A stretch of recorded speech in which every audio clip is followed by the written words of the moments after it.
Okay, the subject of this discussion is going to be the relative mass scale and how we calculate the average atomic mass for atoms of a given element.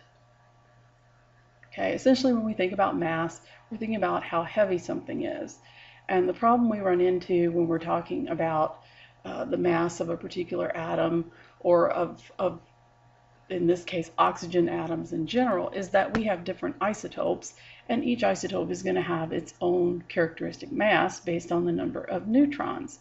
And so, as you'll see, we're going to be calculating an average, and this is a weighted average that's going to be based on the abundance of each of the isotopes. First, before we get into that, we're going to look at a separate set of units that we use when we're talking about particles that are on the size of atoms and molecules. Because if we're working with grams and we're talking about something so very small, we end up having to write everything in exponential terms, and it just is really not very convenient. So what they did was they developed a relative atomic mass, and the basis for this relative atomic mass scale is the carbon-12 atom. And basically what they said is that one atomic mass unit, that's our new unit here for this relative mass scale, one atomic mass unit is 1/12 the mass of a carbon-12 atom. So that's the basis of this mass scale. And then essentially what they did to get the mass of all the other isotopes, they just ratioed that mass to the mass of the carbon-12 atom to determine how many atomic mass units that particular isotope would have. And so you can look at here, we have atomic mass unit values for a proton, neutron, and electron, but essentially in any relative scale, you want to maintain the relative proportions that each thing had in the previous scale that you used it in. So in other words, if an isotope, when you measure it in grams, is twice as large as a carbon-12 atom, then it should also be twice as large when you are expressing its mass in atomic mass units.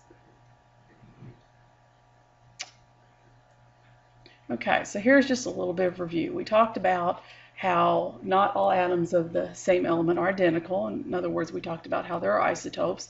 And here is just a little example of the isotopes of hydrogen.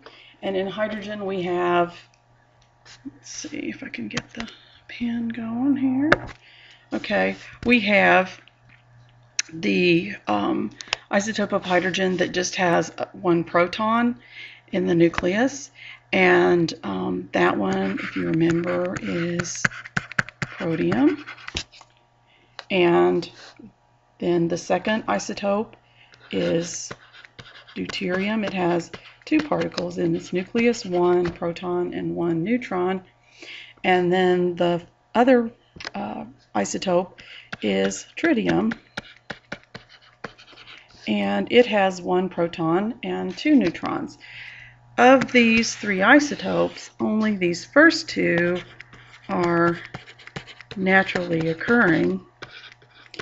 And so, as you'll see when we're talking about finding the average atomic mass, only protium and deuterium, only those masses would be used to calculate the average atomic mass of hydrogen, because it will only look at the naturally occurring isotopes.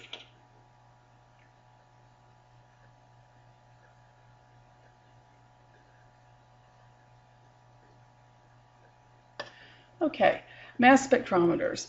All right, so one of the questions you may have is, well, how do we know what the mass of a given isotope is, or how do we even know what the natural abundances of isotopes are? Well, we use a device called a mass spectrometer, and this is kind of a drawing that shows in general how one works.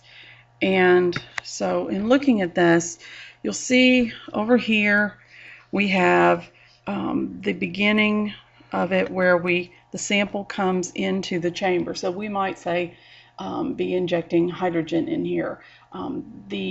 They do have to be vaporized. The samples are gaseous when they enter the chamber. And within the chamber, there is some sort of an electron source. And what this does is it's basically firing electrons at the sample particles as they enter into this chamber. And what that does basically is creates ions. The isotopes that are entering the chamber are neutral, and then we shoot electrons at them, which basically is going to create ions. And then the importance of that is that because now we have charged particles, we can use an electric field, like you'll see here, to accelerate these particles. All right, and so they will respond to an electric field and then to a magnetic field to change their path. All right, and so basically we're accelerating them and sending them around a curve, if you will, here. And the path that each isotope will take as it comes around the curve is going to depend on the mass of the isotope. So as it rounds this corner, you'll see that the lighter isotopes will make a sharper turn here, and the heavier isotopes will make a wider turn here. And then what we have is a detector that's out here, and in this example they're sending neon through there, and so you can see we have 3 neon isotopes, and the heavier neon 22 took a wider turn in that path, and so it's going to hit the detector in this region. And then the neon 21 took a little more sharp turn there, and so it's going to hit kind of in the middle of the detector, and the lightest isotope is going to hit over in this region. And so essentially what this detector is doing is it's keeping track of where these particles are hitting the detector, and also how often they're hitting the detector. And so what you'll end up with is you end up with a plot where it's plotting the mass of the particle versus the frequency of the times that that particular particle is hitting the detector. And from that we can get a plot like this, where we have a percent abundance of each of the isotopes in our sample. And so as you can see with this, we have neon 20 is 90.5% of the particles that hit the detector. The neon 21 is only 0.3%, and the neon 22 is 9.2%. And so that's how we're going to come up with the natural abundances of these isotopes. It's just a pretty straightforward process that they use. Okay. All right. So now we're going to look at, well, how do we use this data to find our relative atomic mass, to find the average atomic mass that is the value that you see on your periodic table. So we're going to look at this. Here we have a mass spectrum of zirconium. And as you can see from the lines on our spectrograph here, we have 5 different isotopes. Okay. And then it's taking a reading and giving us what the percent abundances are. And we've kind of got them summarized down here in that table, but this data is taken directly off of our plot that comes out of the mass spec.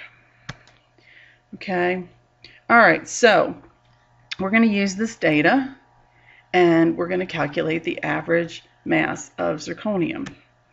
And so in general, what we're going to do is we're going to take our percent abundances and convert them into decimal values by dividing by 100, and then we're going to multiply each percent abundance by the mass of that particular isotope, and then we're going to add them all together. So essentially, again, we're creating a weighted average, and the weighting is based on the percent abundance of the isotope.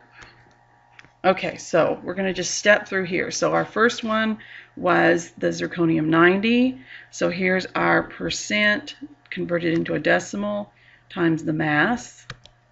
Okay, plus next isotope percent times its mass plus the next isotope's percent times its mass, and so forth as we work our way through this.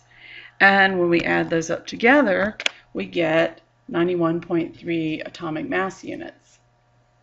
Okay, and that is, as you will see if you check a periodic table, very close to the value that is on the periodic table. And that's always a way that you can double check if you know what element that you are calculating an average mass for. The mass that you calculate should be very close to the mass that is on the periodic table. All right, so here's another example for us to use. And we have a mass spectrograph for germanium.